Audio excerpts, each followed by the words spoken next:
Okay, here it is in the flesh. We have just driven the car up, and what I did was I came up here with my driving partner, Zachary. Hi. And we have now parked the car, and we're going to give you a quick walk around. So what is different about this one? Now, there are actually 4 of these versions of the double cab available. 3 of them with the 2.4 liter, of which 1 is a manual and 2 are automatics with different grades. I think it is V and E grade, and this would be the G grade. And the G grade is the highest. This one is a 2.8. There's only one 2.8 liter available, and this is it, guys. This is also known as the Rug. This number actually belongs to United Star Corporation, our friendly Toyota dealer in Amansuria that is very near my house, and they were the ones who loaned me the Hilux for the previous drive that I had. Thank you very much, United Star. And if you want to buy a Hilux or any Toyota, well, drop by United Star and they will give you very good service. Okay, so there is a single cab version that is also on the 2.4 liter, but we are not covering that. That one is really a manual, and that is a workhorse. But for the people who want something very luxurious, this is it, guys, the 2.8 liter version called the Rug. And this one has all the bells and whistles. It drives very much like a car. It also comes with Toyota Sensing, which basically has what you call forward collision and braking, and also lane departure warning, and the last one is what? Dynamic cruise control. Dynamic cruise control that works from blind spot. Blind spot monitoring is standard throughout the entire range for the double cab. So the main Toyota safety sense items are the front collision warning and mitigation, the lane departure warning, and it also can help to steer the car back by using what they call yaw braking, or using the brakes to make the car steer back, because this vehicle runs hydraulic steering. It doesn't have electrical power steering, so they cannot tweak the steering. And also the last one is dynamic radar cruise control, and that one works from 30 kilometers per hour all the way to 180, I think. Could be 150, but you shouldn't be using dynamic cruise control at high speeds. Yeah, that would be really leaving it a lot to fate and technology. Okay, so other than that, what they have done compared to the old one is there is a new front fascia. You can see there's a bit of a black outline around the grille, and so this gives it a more masculine look. Yeah, somebody asked me, does it look more beautiful? I really don't know how to answer, because I never look at the truck as beautiful, because it's a truck, guys, a truck for you to go and play with. Now so they have this extra black outline for the grille, and down there they have an additional, what you call, what is that thing called, underneath? Is that a skid plate? Yeah, it's a skid plate. Okay, so 3, 2. So they have additional grills around for the black, and down there you have a skid plate. Okay, you can't really see it very much, but okay. In terms of the in terms of the turbocharger, now this is water-cooled turbocharger, so that will make it a bit more reliable. More about the engine later. Wheels are 18-inch, but of course the rims are different. Now at the front you get 4-pot caliper, and also ventilated front disc, and a free one is the fly. You can see the fly? Can you see the fly? There's a fly on the tire. He's having fun. Okay, front suspension is double wishbone. You can see inside there, yes, that's the wishbone suspension, and there is an anti-roll bar down there. So they have done some tweaking, and the ride is a bit better. And well, we went around the corner, and if you want to see how it handles, please watch the video. Now down there they have the side step, and in terms of body is the illuminated what is illuminated? side step. The side steps are illuminated. Oh, because there are some lights at the bottom. All right, and what is this? It's just decoration. Yeah, there's nothing here. All right, and at the back you get drum brakes and leaf spring suspension, and again the continuation of this motif. And here is the rear end of the vehicle. Now these lights look good at night. Zach, can you turn on the headlights? Yeah, Zach's going to turn on the lights, and let's see what it looks like when the lights are on. Yes, you get to see off again. Let's see it. Off, on. Yep, so you get this thing that looks like a kind of like a tree.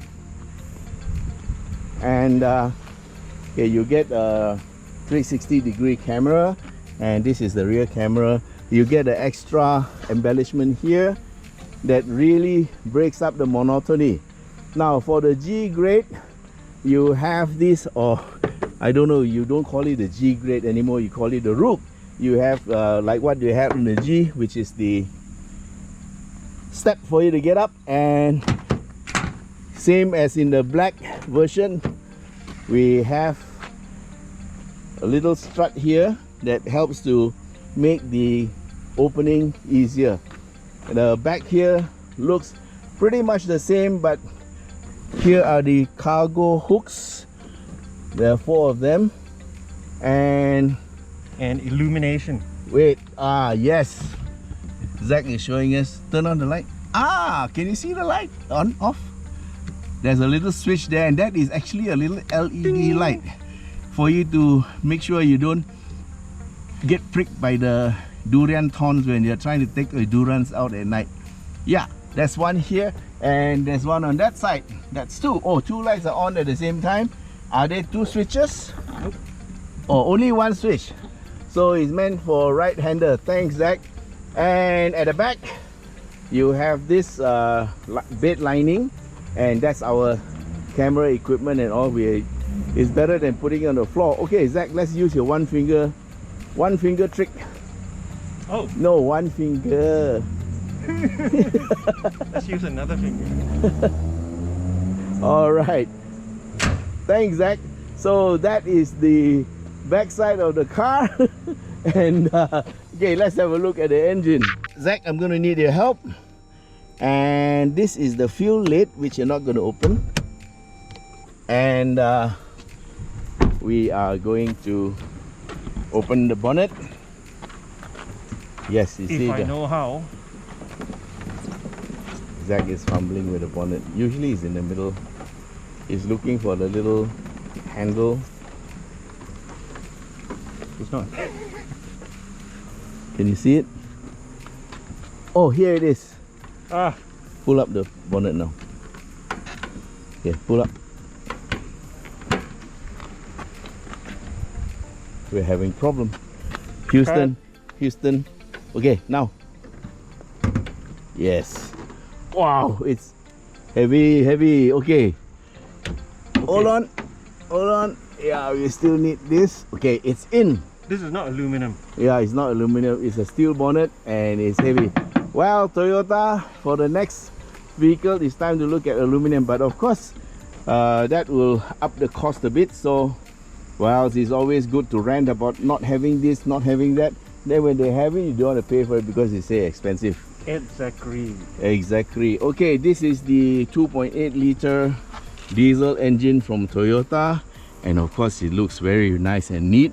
Battery is on this side to balance the driver, who is on the other side of the car. And this is the air cleaner. And whoa, where is the turbo? Okay, very easy. The air goes in here, goes into the turbo, then it comes out to the front into the intercooler, and then it goes across to this side here into the intake. Wow, very nice. So I would expect, yes. Does that look like an intercooler? I'm not because sure. The radiator is at the back. Yes, that's a radiator, and it's not the aircon. There are 2 layers. 2 layers, it's not the aircon. Yep. Not sure, it could be the aircon condenser, but it sure looks like... Very short and wide. Yeah, it's very thick. It looks like it's the intercooler. Yeah. Okay, if I'm wrong, I'm sorry. Now, the 2.8 gets LED lights. The rest of them, sorry, the 2.8 and the top range of the 2.4 get LED lights. Yes. Two By versions. LED. By LED. And then the others get the projector H4. It's going to rain soon. But okay, you can't see much of the engine, but you can see the Toyota cover there. And okay, just a word on how they have played with the balance. If we look at the front wheels here, and you look up there at the engine is actually sitting just on top of the front wheels. So that helps with the overhang weight and all. And if you look at the overhang here, it is quite short. So you can say here, it looks like the, how do you call that? Approach angle is about 35 degrees, and the departure is, I'm just guessing, yeah, the departure angle is a bit less, maybe about 30 or slightly less, and that's because of the overhang. All right, okay, just for information, the engine pulls 204 PS and 500 Newton meters of torque. Drive is generally to the rear wheels through a 6-speed automatic gearbox, and of course there's a diff that brings the drive back to the front to give it 4-wheel drive. Well, on the normal road you will drive on 2-wheel drive, and also if it's raining and very wet, you may want to enter 4-wheel drive high from 2-wheel high, and you get 4-wheel drive high. That gives you a bit more traction in muddy or off-road conditions. And if the going gets really bad, you may want to go into 4 low, which will actually be very good to get through mud. And also there is an option to lock the diff so that you can get more traction. Now, under normal circumstances, you get traction control, and of course, if you're driving off-road, well, maybe you want to turn it off because you need a bit of wheel spin. And also this car has got a auto LSD, which only works when you're on 2-wheel drive and you must turn off traction control. And that's what we did coming up the hill just now. Okay, now we're going to get Zachary to do what Michael did, and we're going to look at the rear leg room. So Zachary, the seat is adjusted to my driving position, so Mine as well. and yours as well. So we're going to open the door, and Zach is going to get inside the car, and we'll see how much space there is for the rear passenger. I am quite short. You are quite short, 5'10". 5 foot 0 inches. No, I'm like 5'10". 5'10", 178. 178 kilos. 178 kilos. Yes, thank you very much. I had lunch. No, 178 Centimeters, yeah. centimeters. Okay. Okay, please get in. So I can use the step. Yeah, and there's a little handle there. That's good. Hey, you look actually quite small in this truck, man. Thank Okay, you. that's Zachary, Goodbye. and you can put your feet under the seat. Oh, yeah, yes, it's high enough. and also the seat is concave here. So how much knee room do you have? That's about 4 inches. Yeah. Yeah, But I have very good thigh support. good thigh support. Yeah. And headroom. Oh, he's got a whole palm underneath. Yeah. Okay, does the headrest support you well? Oh yes, it does. It does? It's a little stiff, but it's good for long distances. Okay, so you sit quite upright? Yeah. Yep. Okay, so that is the rear seat, and you have seat belts, right? Okay. Yep. Good, so that's not a problem. And now we will move to the front seat. I'm going to get into the car. Okay, so for the rear passenger, you get also aircon vents, and of course, being Malaysia, we have the tapau hook, TPH, which is actually something I actually look forward to now, because with this MCO we go out and buy a lot of food, and sometimes the food that you buy, you want to be able to hang it somewhere so that it doesn't spill, and that TPH is one feature that is really useful. Okay, here's another view of the rear center armrest with the cup holders. Quite a neat arrangement. Okay, so I'm getting into the car. Well, I'm not so tall, but this handle here is quite good. Now, seats are electrical, so you can adjust it, and that side is mechanical, right? Yes. Okay, you see mechanical seats, and here you see this is leather and bit of contour with normal white stitching, not so pronounced, but it's quite okay. You get a nice headrest, and let's look at the steering. This is normal, quite sporty looking steering, and this is about, okay, this steering is 14 inches wide, but it looks pretty nice and is well padded, and there's this grip, thumb grip here, and sorry, no paddle shifters. Here is the car, and can you get the meters? Okay, these meters are new.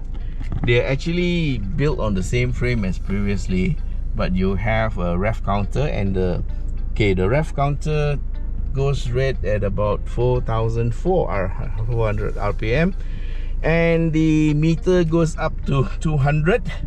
We don't know what is the top speed, nobody told us. But okay, back into the steering, we have your volume control. This one controls the channels, I think. Mode, this is voice control. Hi Toyota. Well, I don't know how to use that. Now this is the toggle switch, and this is for the lane departure alert. Turn on, turn off. See, your assist is active. And then what is this? This is DCC, distance adjustment, yeah. And this is in eco information, current fuel consumption 12.9 liters per 100, or we were driving really fast. Then you have cruise control off. This is this cruise control, it is lane departure and outside temperature. Then you have this consumption, settings, messages. Yeah, that's about it. Few of the stuff. Or you also have the range, how much and what is the average speed, what is this odometer, trip A, trip B. This vehicle had, oh, that's the brightness. This vehicle has gone all of 158 kilometers. Okay, the stop start button is here, and this is the cruise control button. Okay, the rest of it looks pretty much the same, except I see a little bit of embellishment here. The top of the dashboard, okay, this is actually plastic, but it's textured to make it look like it's soft, but it is not. I'm okay with that because, well, I've been doing some restoration on cars, and I actually begin to like plastic. You know why? Because they don't tear, they don't wear. And so same here. Yes, there is also another top glove, and this is your bottom glove compartment. You can have it there, and down here your gear lever. They have the gated shift. Okay, you can shift, so you go up and down and all that. And this is eco mode, power mode. No, it's okay. No, it's not. You just sweep. Okay, carry on. So this is eco mode, this is power mode, and you can see the reading up here. Okay, up here, power off, power on, eco mode on, eco off. That means normal, yeah. That's power mode. That's what we use to climb up, and it's all here. And down here you have your, what you call your H2, which is high ratio 2-wheel drive, rear-wheel drive, yeah. H4, high ratio 4-wheel drive, and then in order to go into 4 low, you have to push. And also because there's an additional reduction of 2.7:1, you have to stop the vehicle, because if you do it while it's moving, you might break the gearbox. It's just a safety feature. And down here you have diff lock, and this is traction control. This is downhill assist control, and this is your USB, 2 of them. Power plug, that's 2. Okay, so other than that, there is a DVD digital recorder up there for you, and you have your light. No sunroof, sorry. Sunglass holder. This is a one-piece roof lining, and you have a dome light, and that's about it. Yes, and there are 4, oh my god, handles. Okay, I know how you can save 10 bucks take out one handle, but I tell you what's good about this vehicle. Those grab handles on the A pillar are really useful, yeah. And of course you can also use it as an additional brace, especially if you're going off-road. Okay, other than that, down here you have a mechanical handbrake, which is good, and also a little box here is not cooled, and 2 drink holders, and also another 2 at the back. And of course I forgot to mention, but the back seat has got an armrest. Okay, and in addition to the front camera, there's also a rear camera at the back. Can you put it onto the rear camera? Yeah. Oh yeah. So this vehicle will no record, disputes. yeah, will record front and rear, and it all comes as standard. Now, how much does this car cost? This car costs 146,888. Okay, it's more a car than a truck, but if you like a truck and you want all the comforts of home, this is something you can consider. Now the next step down is 133, and that would be a 2.4 liter. It also comes with ATRC. I demonstrated before in the previous video. When you're going through mud, it makes a normal driver look like an expert, because then you will just distribute the drive to the right wheel, whichever wheel has got the traction, and you get through the mud without trying very hard. Okay, so all in all, well, Hilux is the truck of choice. Yeah, even the terrorists use them. Okay guys, so that's it for the Toyota Hilux, and this is the 2.8. Okay then, so we are going to take the drive downhill. Make sure to watch the videos, and till we meet again, don't forget to subscribe if you haven't subscribed. Alright then, bye bye.